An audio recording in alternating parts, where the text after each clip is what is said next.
I'm the prettiest girl in America. Ah.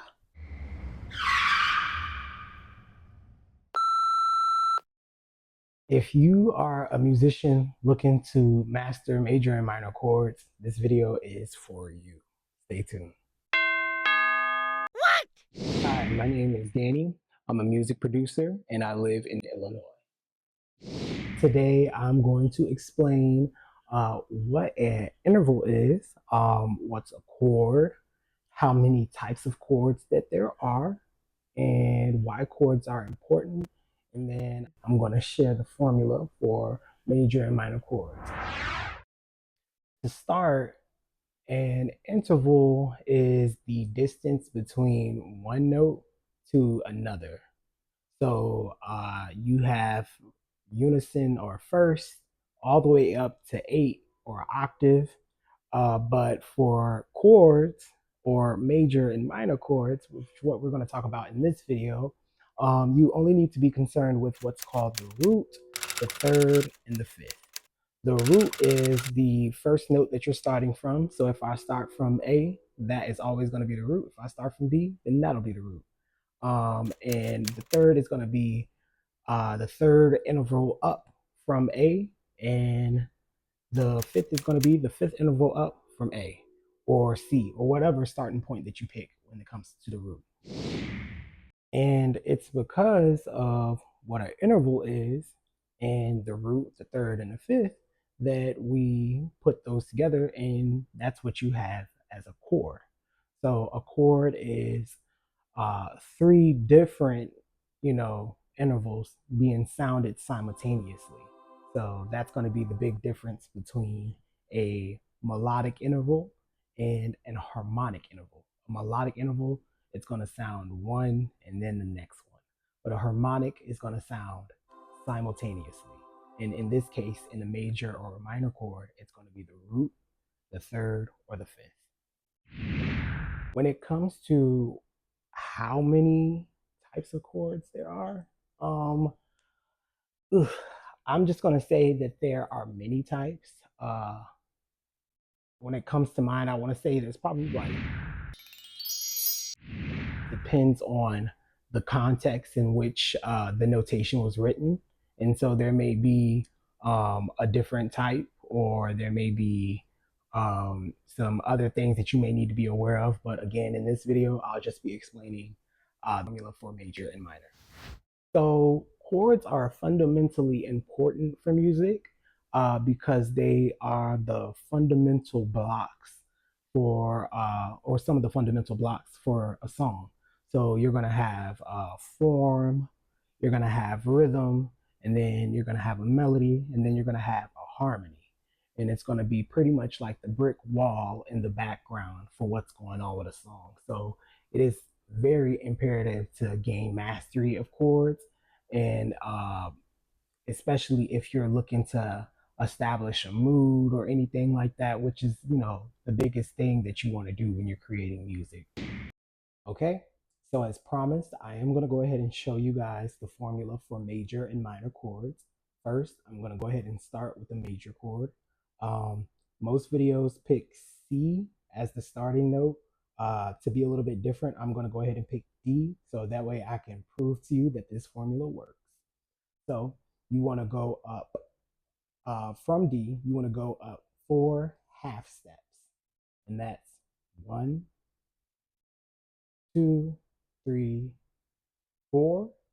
And then for the fifth, you go up 7. So 4, 5, 6, 7. That should sound a D major chord. Okay. Now, conversely, when it comes to a minor chord, if we start from D, you want to go up 3 half steps. So then that's 1, 2, 3. And then you want to go up 7 for the fifth. So 3, 4, 5, 6, 7. And then that sounds a minor. So I'll go ahead and I'll play both so that way you can hear that difference.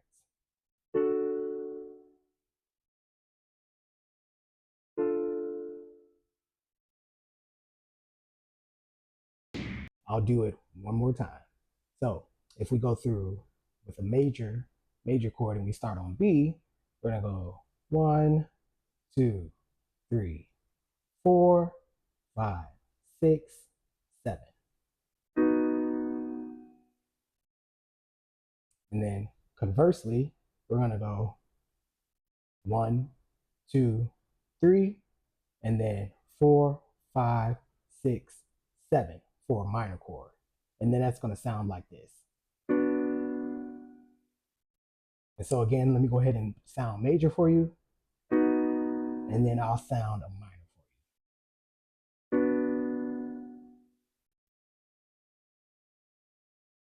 for you. One more thing. And it's just because I really want to get you started on your journey as this awesome musician that I know you're going to be, and you probably already are.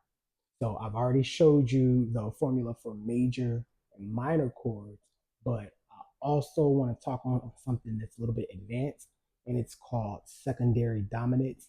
And I'm going to show you how that works, and it might help with, you generating some ideas in some of your compositions going forward.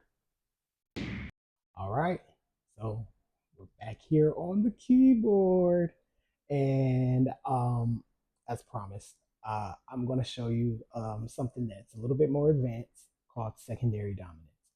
So using the formula that we learned earlier, we're going to go ahead and build a major chord. I'm going to start here on C. So 1, 2, 3, 4, 5, 6, 7. So the fifth is G for C.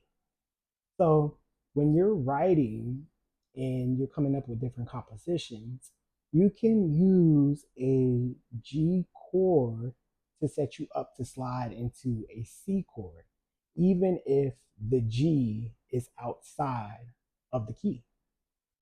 So let me go ahead and show you, or let you hear it, I should say. So G, so we're gonna say 1, 2, 3, 4, and then 5, 6, 7. So we're gonna say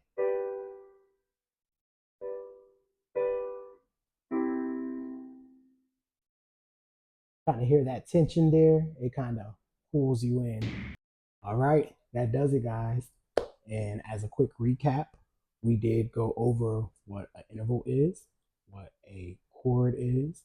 We went over how many types of chord there are, and we learned the formula for major and minor chords.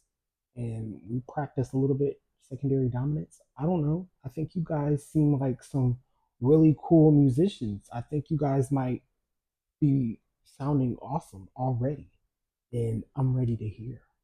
And if you're interested in learning about more or different types of chords or anything related to music, again, my name is Danny. I'm a music producer. Tune in. I have more to come. Thank you.